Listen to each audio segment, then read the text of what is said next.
ma tahay dadka sidaydoo kale isweydiinaya su'aalahan? haddii ay jawaabtaadu haa tahay fadlan ila dhamayso videogan. haddii aad nagu cusub tahay kusoo dhawow channelka, haddii aad horey nooga mid ahaydna fadlan like nagu dhiirigeli. aad baa mahadsantiin saaxiibayaal.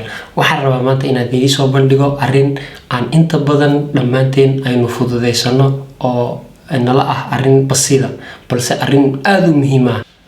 maxay tahay sababta wax walba oo wanaagsan dislike loo saaraa? waxaad arkaysaa qof u soo galay oo waqtigiisii siiyay dadka si uu u dhiirigeliyo amba uu wax wanaagsan ugu sheego, isaga oo ka fog arrimo siyaasadeed iyo wax walba oo bulshadani isku qabato.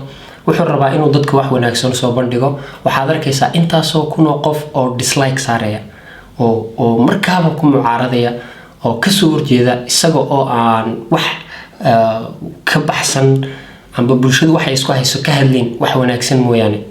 waxaad arkaysaa sheekh muxaadaraynaya oo bulshada wax wanaagsan axaadiistii iyo kitaabka qur-aanka ka hadlaya oo dislike lagu boobayaba degdeg laga gaadhsiinayo dislike. intaasoo kun oo dislike markaaba ku dhacaysa meel walba, facebooka, youtube-ka, meel walba. taa waxaa ka daranba, sheekh waxaa soo galaya qur-aan akhriyaya, markaasaa waxaad arkaysaa intaasoo kun oo qof oo dislike saartay. waa qur-aankii ilaahay, hadalkii ilaahay weeyaan.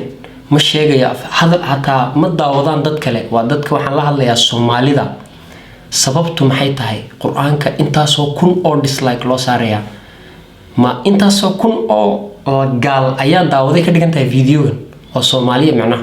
maxay tahay sababtu? ilaa iyo hadda maskaxdayda jawaab baan uga lahay anigu. Soomaalida aad ayaan ula yaabanahay. waxaad arkaysaa intaasoo kun oo qof oo dislike saaray qur-aankii ilaahay, hadalkii ilaahay dislike saaray. at the same time waxaad arkaysaa dad geeri, aan idhaahday geeri, adduunka musiibo ka xun noolaha kuma dhacdo geerida. geeri iyagoo like saarayaad arkaysaa, kalaamkii ilaahayna dislike saaraya.